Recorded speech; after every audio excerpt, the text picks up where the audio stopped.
We are learning new details about the Reardan shooting last night, where a 15-year-old was shot and killed, and now a 16-year-old could be facing multiple felony charges. We first brought you this story as breaking news late last night. KREM 2's Janelle Finch joining us after sitting down with the police chief. This community is changed following yesterday's shooting. The Reardan police chief says the shooting was accidental, but unfortunately, because of that shooting, a 15-year-old boy didn't get to go home last night. Here's what we know right now. Thursday, Reardan is quiet and cold, but one home at South Laurel and West Summit is active with criminal investigators. It was a very unfortunate incident. Washington State Patrol and local investigators hold up blood-stained clothes and take 3D renderings of the house after a Wednesday afternoon hangout turned deadly. We had 5 juveniles that they all know each other, all friends. They were in one of the juveniles' basement playing video games.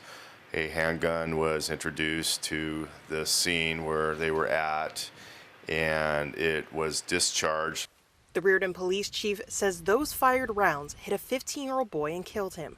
He also says the gun didn't belong to anyone living at the house, and the suspect is just 16. Kids should not have firearms without adult supervision, and this is what happens when kids have access to firearms that aren't secure, and adults aren't around to monitor that kind of activity, unfortunately.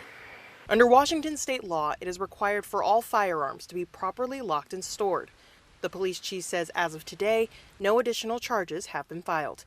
But the 16-year-old suspect could be facing first-degree manslaughter and unlawful possession of a firearm. The 15-year-old was a student at Reardan High School today. Classes were optional and school was delayed 2 hours.